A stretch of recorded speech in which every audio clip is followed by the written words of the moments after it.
Magandang hapon po mga kababayan. Kung naalala nyo po mga kababayan, si Ate Mary Jane na napakasipag, isang dakilang ina mga kababayan na naglalako ng isda, no? Biro nyo mga kababayan, ito ay may sakit, no? May sakit at breast cancer kung hindi po ako nagkakamali mga kababayan. Pero patuloy po sa paghahanap buhay para sa pamilya. Hindi po iniinda mga kababayan kung anong sakit na meron si Ate Mary Jane. Ang iniinda po niya mga kababayan kung paano po makakain ang buong pamilya. Kaya ako'y nahabag sa sitwasyon ni Nanay Mary Jane na isang cancer patient mga kababayan na sobrang napakasipag. At ngayon mga kababayan, kaya pala tayo natagalan sa pag-aantay natin dahil habang siya ay naglalako mga kababayan, after po niya maglako ng isda, siya po mga kababayan ay naglaba pa. O di ba? Nag-sideline pa po mga kababayan sa kagustuhan na kahit papaano madagdagan yung kanyang income doon sa isda na kinikita niya doon. Kaya mga kababayan, tara sa hapong ito, mapanayam na natin si Ate Mary Jane. Tara, samahan niyo po ang buong team.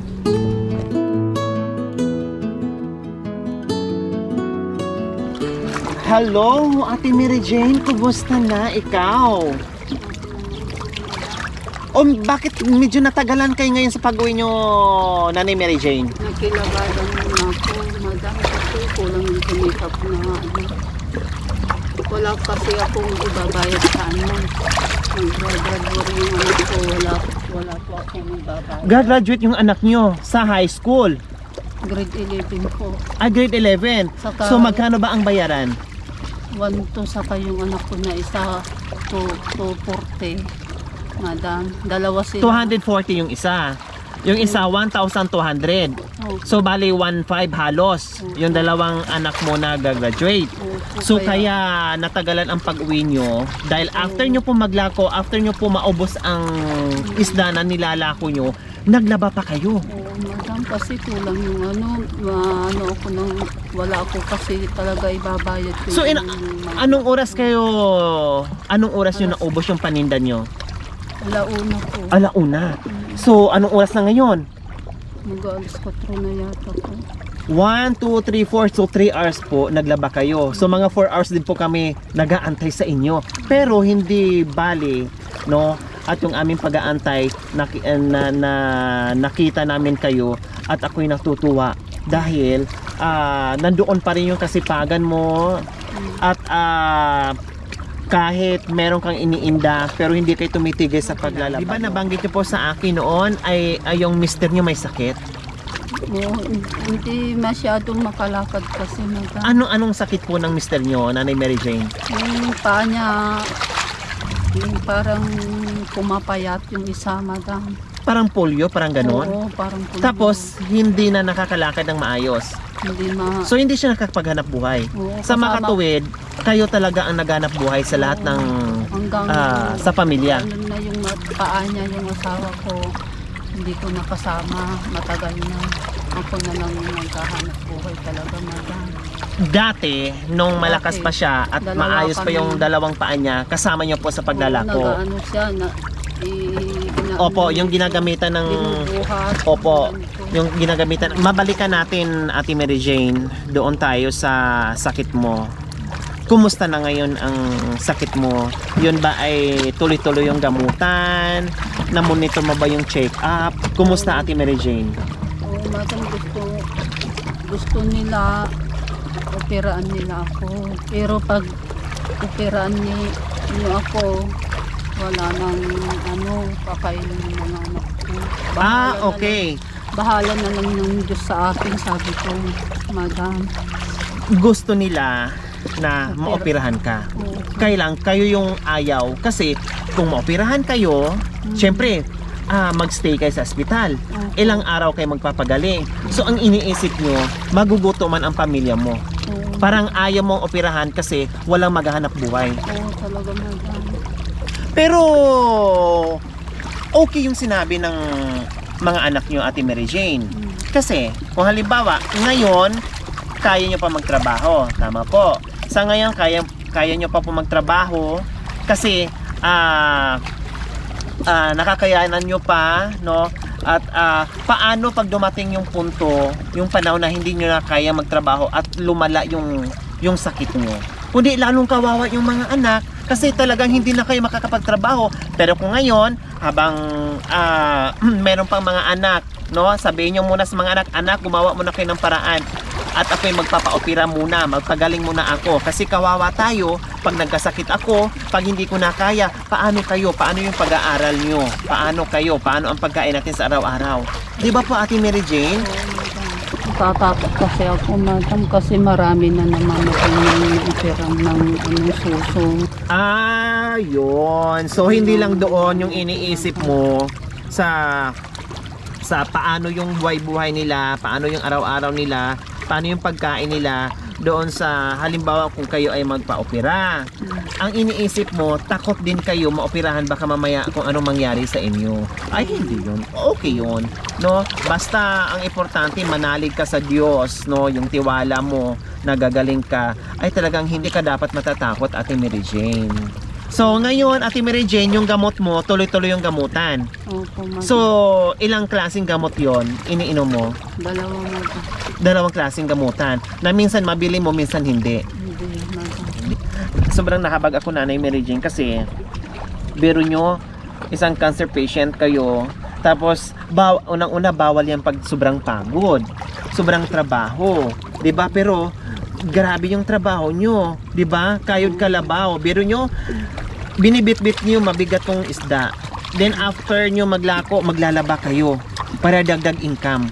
Kumbaga, lahat na lang ay dala-dala mo, pasan-pasan mo, yung obligasyon, yung hirap, yung bigat ay pasan mo. Paano pag napunde yung katawan mo?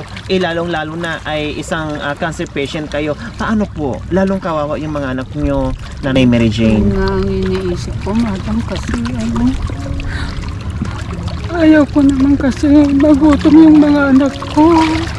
Nung kabata pa sila, ganun ang ginagawa ko talaga, madam. Tinutulungan ko na yung mister ko. Ganun talaga ginagawa ko, madam. Wala pa kaming ilaw. Yung ginagamit namin gas, madam. Nag-aaral yung anak ko. Yung gas ang inaano nila pag nag-aaral sila ng gabi. Pero Nanay Mary Jane, kung sakali, no, ipagkaloob sa atin ng Panginoong Diyos, kung sakali, Nanay Mary Jane, na halimbawa lang po na ipagamot namin kayo, papayag po ba kayo? Papayag ako, madam. Kayo ang magpapagamot sa akin kasi iniisip ko wala kaming pera. Pag yung mga anak ko sa ospital, pag magbibisita sila, wala silang pera na iano sa akin, iaabot na pagkain sa ospital, madam. Yun ang iniisip ko, madam. So, isa din yun sa iniisip nyo, Nanay Mary Jane. Yung pag na-hospital kayo, paano ka doon sa ospital walang pera, no? Madam, yun ang iniisip. Alam nyo po sa Baguio, 'di ba? Doon kayo nagpapa-check up sa Baguio, Nanay Mary Jane. Madam, nasa Reno, madam. Dito sa lang. Madam. Dito. Pero alam niyo po yung Baguio Hindi po. na magaling din po sila, magaling din po doon ang mga doktor doon, magaling din. And then marami din tayong malalapitan doon sa ngayon ng gobyerno, tulad ng malasakit o ano-ano pa, marami doon na pwede tayong humingi ng tulong sa kanila. So ganito yon. Nanay Mary Jane, so ganito, papayag po kayo na ipagamot, nagagamot po kayo, o kahit pupunta doon sa operasyon, papayag po kayo. Pero kung awa ng Diyos, no, kung hindi operahan, mas okay. Kung depende kung ano yung sasabihin ng doktor. Kung sabihin ng doktor ay kaya pa ito sa gamutan, o kung di okay, pero pag sabihin ng doktor ay hindi na kayang gamutan dito, kailangan operahan na, papayag po kayo doon, Ate Mary Jane. Okay, sige, papayag. Yung iniisip niyo po, Nanay Mary Jane, na baka mamaya kung magpagamot kayo, paano kung nasa hospital kayo, paano yung mga pagkain sa mga anak nyo? Okay, sige. Tatambakan ka namin ng pagkain habang nagpapagamot ka, no? Bibilang ka namin ng grocery, bigas, para budget doon habang nagpapagamot ka na. Hindi mo na iisipin kung paano yung pagkain ng pamilya mo na naiwan dito sa bahay mo na habang nasa hospital ka na nagpapagaling at nagpapagamot. Okay na yon, Nanay Mary Jane. Okay, sige, yun po. Plus, yung pambili ng gamot mo ay hindi mo na problemahin kasi meron na din. Plus, after mo magpagamot at gumaling ka na, meron pa kaming ibibigay sa iyo na pangkabuhayan. 'Di ba, Nanay Mary Jane? Kasi syempre, pag gumaling ka, pag nagamot ka na, pag gumaling ka, syempre babalik ka talaga sa dati kung ano yung ginagawa mo. Itong pagtitinda ng paglalako ng isda. So wala nang atrasan, Nanay Mary Jane. Magpapagamot po kayo. Basta mayroon yung pagkain ng mga anak ko, magsusuporto sa kanilang pagkain nila, madam. Yun lang kasi ang iniisip ko, matagal na sana ako na-operahan. Yung hindi ko lang iniisip yung mga anak ko kasi wala silang pagkain. Wala naman kapatid ko na parehas naman kami na mahirap, mga kapatid ko, madam. Yung apo ko pa, isang araw, pinagamot ko sa Rosario, madam, kasi nagkasakit yung apo ko. Sana ko humihingi na utang ng ko, pagamit ng apo ko. Gumaling na siya. Dahil lang sa Okay, sige mga kabayan. Ganito po ang gawin na. Noon pa sana gusto niya magpagamot, magpa-opera. Ang problema ni Nanay Mary Jane is sino ang magtatrabaho, sino maghanap buhay sa mga anak niya. Tapos yung iba nag-aaral, tapos maliliit pa yung iba. Paano yung pagkain na sa araw-araw? Kaya ito yung nagiging balakid sa kanya, nagiging hadlang doon sa gusto niya mangyari na magpa-opera o magpagamot. Hindi niya magagawa dahil siya lang inaasahan. Dahil yung mister niya may sakit at hindi na kayang magtrabaho, hindi na kayang maghanap buhay. So ang mangyayari, ganoon nga po, yung nalikom natin na pera na nanggagaling po sa ating mga sponsors, ang gagawin natin ay bumili ako ng maraming bigas, maraming grocery habang nagpapa-check up o nagpa-process si nanay sa kanyang sakit, mapapagamot niya kanyang sakit. Plus, yung gagawin natin mga kababayan, ito ang magiging usapan namin ni nanay. Nanay, masagot na natin lahat ng problema nyo, Nanay Mary Jane. Kailang gusto ko, tapatin ko kayo at gusto ko, ang goal natin dito kasama yung aking mga sponsors ay mapagaling kayo, mapagamot kayo. So, nandito na yung biyaya na pinagkaloob sa atin ng Panginoong Diyos, syempre, at kasama yung ating mga sponsor. Ipapagamot namin kayo, nanay, pero sisiguraduhin natin na yung pera na nanggagaling sa sponsors natin ay mapupunta lamang doon sa gamutan. Tanggalin muna natin yung utang sa tindahan, tanggalin muna natin ang problema ni apo, tanggalin muna natin ang problema ni anak, tanggalin muna natin ang problema sa kapitbahay. Basta ang problema natin ngayon, i-priority natin yung iyong sakit. Doon muna tayo focus, Nanay Mary Jane. Ayos po ba yun, Nanay Mary Jane? Na wala mo nang problema sa anak, wala mo nang problema sa apo, wala mo nang problema kung sino-sinong kapitbahay dyan. Dito muna tayo sa problema mo. Ayusin muna natin to bago tayo tutulong sa ibang tao o sa kamag-anak o sa apo o sa anak. Ito muna. Total, kayo naman yung pinanggagalingan. Lahat ng source of income, kayo po ang pinanggagalingan. Kaya kailangan kayo muna ang ayusin natin. Buhay muna ang ayusin natin. Buhay nyo po muna, sarili nyo po muna, Nanay Mary Jane. Ayos ba yun, Nanay Mary Jane? Kasi ito po yung gusto ng ating mga sponsors. Kaya nagbigay sa atin, at talagang pinagkaloob ka sa akin ng Panginoong Diyos, na tinuro yung aming mga paa na balikan ka namin, na nasalubong ka namin habang naglalako kayo ng isda, na balikan ka namin kasi kailangan mo ang tulong namin. So ito na yon binigay. So wag natin sayangin. Huwag natin sayangin yung pera na pinagkaloob sa atin kasi iisang beses lang to mangyari sa atin, Nanay Mary Jane, tama po? Pagkatapos ito, hindi na natin alam kung sino po yung mga taong makatulong sa atin. Itong pagkakataon na pinagkaloob sa atin, huwag natin sayangin at gawin na natin kung ano dapat gawin na hahaba pa ang buhay nyo, na tuloy-tuloy ang hanap buhay nyo, na masuportahan mo pa ang mga anak nyo dahil nag-aaral sila. Okay yun, Nanay Mary Jane.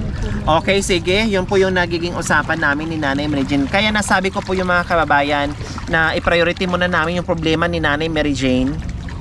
Kasi marami na nangyari, Marami na nangyari, hindi lang once, twice, thrice, maraming beses na po nangyari na meron tayong tinulungan na ang kahilingan ay mapagamot sila, pero pag nahawakan na yung pera, iba na yung problema na hinaharap nila. Yung gamutan na imbes yun yung gusto natin mangyari at gusto ng ating mga sponsor na magamot sila, hindi na nangyayari. Kasi nahiram na nila ganito, natulong na nila ganito, basta lahat hindi na nangyari, no? Kumbaga iba yung pera na dapat doon sa sakit, no, iba napunta sa ibang bagay. So kaya ngayon lagi kong paulit-ulit sinasabi, yung pera na para doon sa gamutan ay para lang talaga doon, wala nang iba, no, Nanay Mary Jane.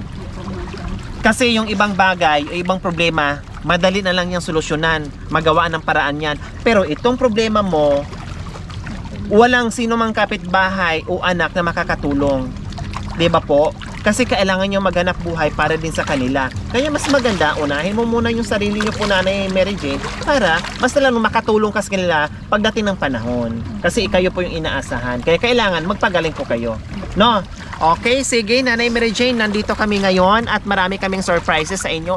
At mga kababayan, hindi po natin agad ito napuntahan na update kasi hindi lang po iisa o dalawa yung naging sponsor ni Ate Mary Jane. Marami, syempre hindi po sabay-sabay yung padala. So kailangan natin antayin, and then kailangan pa natin bilhin lahat ng pangangailangan nila, lalo na nabanggit ni Ate Mary Jane kanina na paano yung pagkain nila. So kailangan ibili natin sila ng pagkain, no, inihanda natin lahat bago tayo dito susugod kasi malayo din po mga kababayan, from Pangasinan to La Union, almost 2 to 3 hours din po ang biyahe. So sabi ko, antayin ko lahat ng sponsor pang isahan, no, pang isang punta, at sabay-sabay ko nang ihati dito kay Nanay Mary Jane. Kaya medyo na-delay tayo ng ilang araw, no. Minsan nga yung iba tatagal pa talaga, aabot pa ng months, no. Depende po doon sa sponsor pag nagpadala ka agad-agad. Okay, so siyempre po mga kababayan, magpapasalamat tayo sa lahat na naging sponsor sa walang sawang pagmamahal. Ma'am Esther Gordon nagpadala po ng 5,000. May YouTube channel ito mga kababayan, no. Pakibisita at suportahan po natin. Linda Vlogs nagpaabot po ng 1,500. Silent sponsor nagpaabot po ng 3,930. May channel po ito mga kababayan, please bisitahin at suportahan din po natin. Past Citizens nagpaabot po ng 3,272.70. Ma'am Katrina and Sir Card de Los Santos nagpaabot mo ng 25,780 mga kababayan. And siyempre gusto ko lang batiin Happy Father's Day to Sir Raul de Los Santos. Ayan. And Ma'am Apple of Jacksonville, Florida, nagpaabot mo ng 5,186. So matotal po lahat yung pera na nalikom po natin para dito sa gamutan ni Nanay Mary Jane ay 44,668.70. And then nabawasan yon, bumili tayo ng bigas, mamaya ipakita ko po yon, bigas, groceries, no, at may surprise pa tayo, marami dyan, mamaya makikita po, marami tayong surprises ni Nanay Mary Jane. So ang cash po na natira ni Nanay Mary Jane ay 25,883.60. So yung mga resibo natin mga kababayan, i-send din natin yan, kagaya ng ating mga nakagawian na talagang sinesend natin yung mga resibo doon sa mga sponsors natin. So to follow yan after nito or before ma-upload, ma-publish yung kanyang video. So ayan po, maraming salamat po sa inyong ginito ang puso. Nawa ipagpalain pa po tayo ng Panginoong Diyos araw-araw. Nawa ibigyan pa po tayo ng kalakasan ng katawan sa araw-araw. Nawa ibigyan pa po tayo ng mahabang buhay upang sa ganun marami pa tayong matulungan na kagaya nila, dahil ang dami naghihirap ngayon at ang dami na nating pinupuntahan, no? Talagang sinusuyod na natin lahat ng kabundukan para lang marating natin at makapagbigay tayo ng pagmamahal. Maraming salamat po sa inyo. Nawa ipagpalain pa tayo ng Maraming Panginoon. salamat po sa tumulong sa akin. Nanuhan ko na rin ng inaano ko para mapagamot lang ako. Maraming salamat na kayong lahat na tumulong sa akin. Madam, mga madam, sir.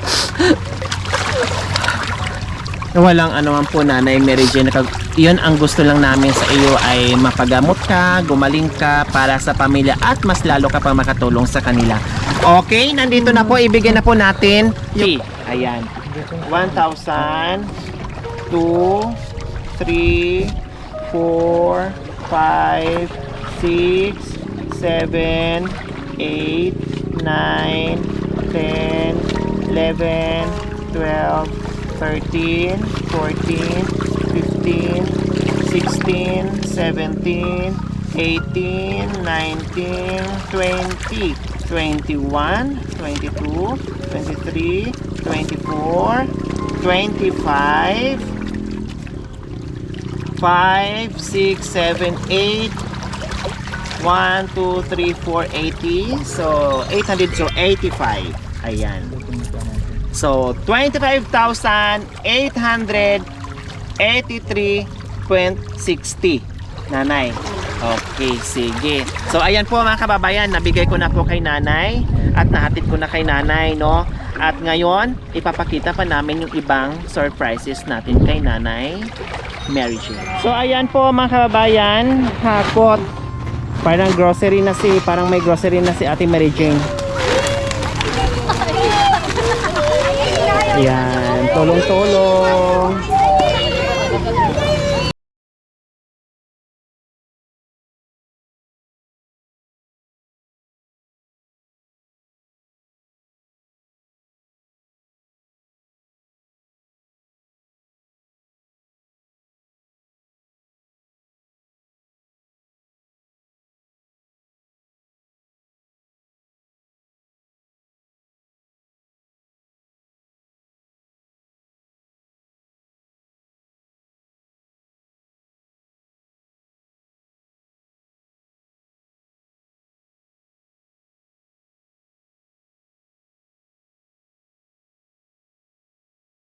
Ayan yung handog groceries ni Ate Mary Jane.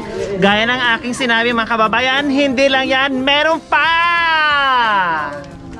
Wow! Yung ating Mary Bike kasi magagamit po talaga ni Ate Mary Jane yan pag naglalako ng isda. Hindi na kailangan bitbitin, kundi meron na siyang lagayan. Kundi guminhawa, giginhawa si Ate Mary Jane.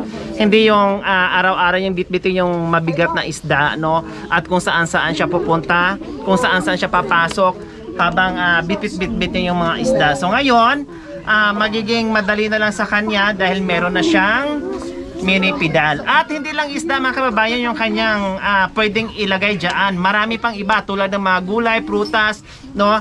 At ricados kung ano-ano pa na pwedeng ilagay dyan kasi malaki po yan. Maraming laman.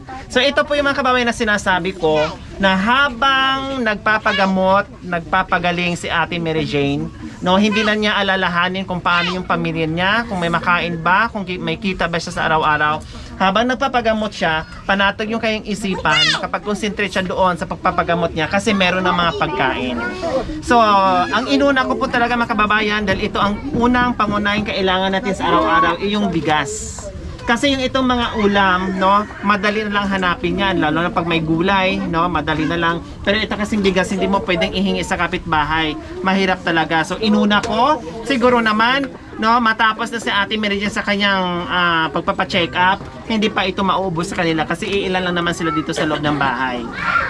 Kaya maraming salamat po sa inyong ginituang puso na talaga nabigyan natin ng pag-asa ngayon si Ate Mary Jane na dating gusto lang niyang gawin pero hindi niya magawa-gawa. Paano nga ba niya gawin yung mga bagay-bagay, no? Kaysa yung iniinda niya kung paano yung pagkain sa araw-araw ng kanyang mga anak. Mas inisip ni Ate Mary Jane yung pagkain sa araw-araw kaysa doon sa sarili niya, doon sa sakit niya. Kaya ako'y nahabag at buti na lang ipinagkaloob sa atin ng Panginoong Diyos at kasama yung ating mga sponsors tulad ng binanggit ko po kanina, no? Maraming salamat po.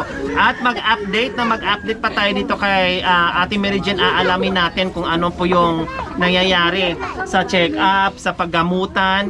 Sana wag naman sana humantong doon sa operasyon, no, hangga't kaya pang gamutin na matanggal yung mga bukol-bukol, no, kung saan man. Sana hindi aabutin doon sa operasyon. Pero kung i-advise ng doktor na kailangan talaga operahan, sundin yun kung anong mas mabuti na gawin doon kay Nanay Mary Jane. So Nanay Mary Jane, ano ngayon sa pakiramdam na ang daming biyaya ngayon na dumating sa atin? Tuwang-tuwa ako, madam, binigay ng mga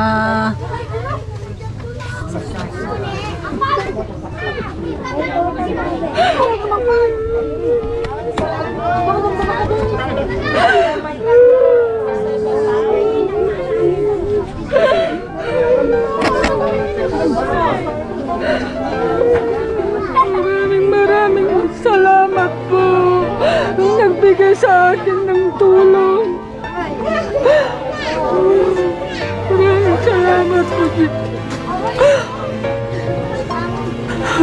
Ayan, halos walang masabi si Nanay Mary Jane kundi yung buong pasasalamat niya dahil hindi nga naman niya akalain yung itong nangyari sa buhay niya ngayon.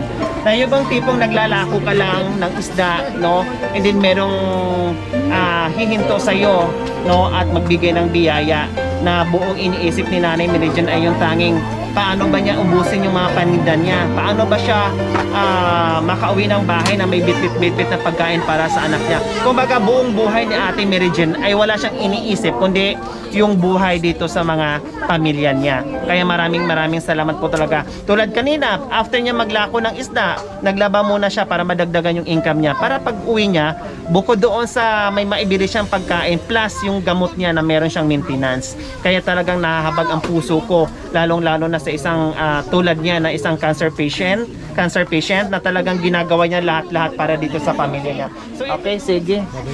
Mga kababayan, huwag niyo pong kalimutan, paki-share, subscribe sa aking YouTube channel, Lori Aquino Tarita. Maraming salamat po, God bless us all. Bye!